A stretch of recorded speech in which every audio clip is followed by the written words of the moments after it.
In this video, I'm going to be ranking every single round 2 Galaxy Opal card in NBA 2K25 My Team from the worst all the way up to the best playoff Galaxy Opal card currently in my team. And as you guys can see, these are the new 8 Galaxy Opal cards we have gotten for round 2 of the NBA playoff spotlight sim challenges.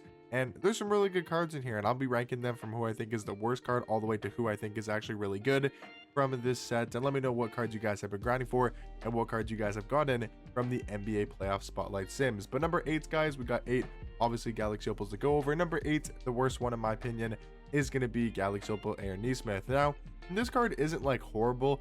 6'8" at shooting guard, 6'8" wingspan.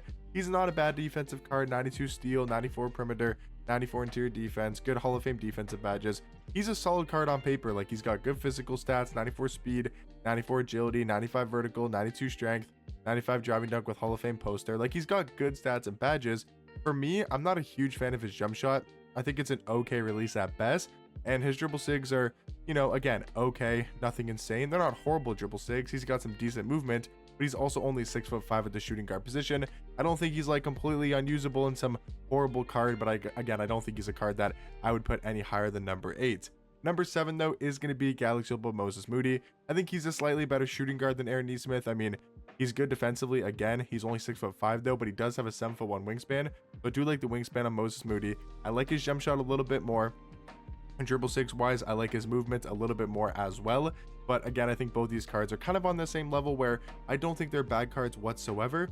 I just don't know if they're like the top echelon, you know, Galaxy Opal cards in this game from the round 2 playoff. So I do have Moses Moody at number 7 and Aaron Nesmith at number 8. Going into the top 6 is going to be Galaxy Opal Jamal Murray. I think this card could be good. His jump shot's a lot better than past Jamal Murray cards in my team, and he's a lot better than I expected him to be. But I don't know if he can be any higher than number 6 because of the jump shot not being like insanely good. His dribble sigs are not my personal favorite sigs. I'm not a huge fan of the Jamal Murray behind the back. I'm not a huge fan of the Steph Curry escape. I know a lot of people like that escape. It's just not for me personally. Did they update this Jason Tatum card? Hold on. I don't know. I guess they updated Jason Tatum. Sorry, I didn't really see the Curry escape. But with this Jamal Murray card, I think he's a fun offensive card to use. His jump shot's not bad.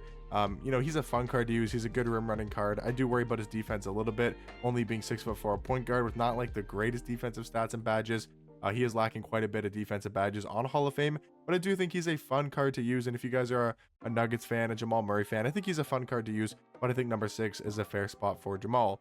Number 5, though, is going to be Galaxy Opal Lu Dort. I think at the point guard position, he's another 6'4" card, you know, a little bit longer wingspan than Jamal. I think he's got a slightly better player model as well, but the defense is so much better on Lu Dort. 99 steal, 98 perimeter, 95 block, 95 interior defense, much more Hall of Fame defensive badges. I think his jump shot's better in my personal opinion. He has a much better fade. Dribble sigs wise, I hate the rate for Alison Siza, but I do think the Trae Young escape is a lot better than the Curry escape, and I do think it's one of the best escapes in this game. I also do like the Zach LaVine behind the back more than the more than the Jamal Murray behind the back. So comparing these two cards, I just like the movement so much better on Lu Dort. I like the jump shot, and he's also a much improved defender. I do think this Lu Dort card is actually really good. 96 speed, 99 agility, 98 vertical, 94 strength is all really good on this card, and I think he's actually very usable at the point guard position. To me, I would say he's the first card, you know, out of the 8 opals that I would actually like use on my squad, and I do think are very competitive online. Jamal Murray can be, you know, Moses Moody can be, Nesmith, they can be usable cards, but Lu Dort is a card that like I would recommend using online. I think he's really good at the point guard position. Number 4, though, guys, is going to be Galaxy Opal Mikal Bridges, a good defensive shooting guard, 6'6" with a 7'2" wingspan. That defense is unbelievably good. 97 steal, 97 perimeter. The wingspan and his player model is super helpful at shooting guard. He gets a lot of lane steal animations. He gets a lot of pluck animations, and he does play really good defense on the perimeter. And then he's got a good catch and shoot jump shot. Is it the best jump shot in this world? No, but is it a really good catch and shoot jump shot? 100% yes. He's also got the Kemba escape, which I love. Devin Booker dribble style. His fade is not great. I will say that's one thing about Mikal I do wish was better, was his fade. But honestly, as a two-way card, if you're just looking for a guy to play good defense on the perimeter, hit a wide open jump shot, I do think Mikal Bridges is really good at the shooting guard position. Now getting into the top 3, I kind of want to put this card higher than number 3 because I think Derek White is seriously so good at point guard. 6'4" with a 6'7" wingspan. His defense is really good. 98 perimeter, 98 steal, 92 interior defense, 85 block. I wish he had like paint patrol or high flying denier, maybe brick wall. on Hall of Fame, but defensively on the perimeter, badges wise, is really, really good.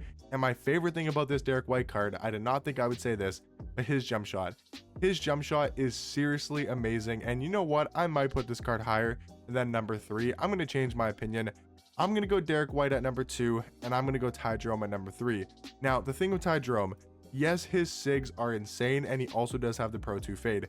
I understand that, right? His SIGs are better than Derek White's, but are they like wildly better?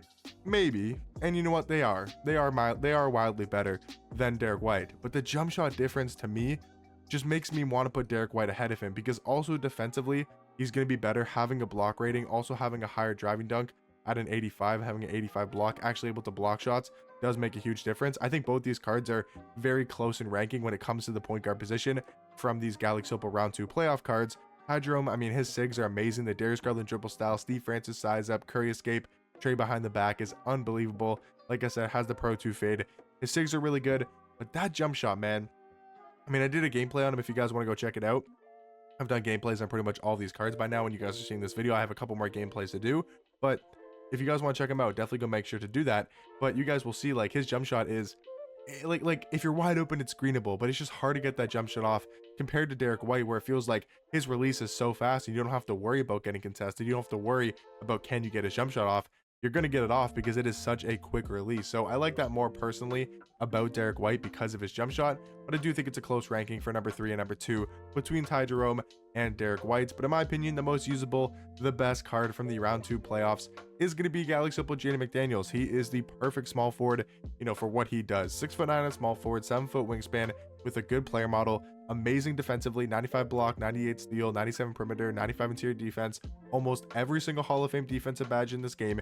He has a really good jump shot in the catch and shoot. He's got some okay SIG, so if he needs to kind of be a secondary ball handler, if he needs to attack off the dribble, if he needs to score in the last seconds of the game, or like last seconds of the possession, he's able to move if he has to. But this card, if you're just going to strictly use him for defense and hitting wide open jump shots in the catch and shoot, whether you want to run a little 2-man pick and roll action, you know, send him on a roll, he can do that as well. And I think this card, for what he does, is the best Galaxy Opal card in the round 2 of these playoff spotlight sims. I mean, he is so good at the small forward position. He's also got great Hall of Fame shooting badges like Deadeye, Limitless, and Set Shot Specialist. So Derek White and Ty Jerome are better if you need a point guard. Again, that it honestly comes down to what position you need. So if you need a point guard, go for Derek White. But if you need a small forward and just the best card available, I do think Jaden McDaniels is a lot better in my personal opinion. I just think he's so good at small forward and is definitely the most usable card from these semi-final round 2 Galaxy Opal cards. But let me know in the comment section down below, what Galaxy Opals have you guys been grinding for? Which Galaxy Opals do you guys have on your team? And let me know what you guys think about my rankings, and I'll catch you guys in the next one. Peace.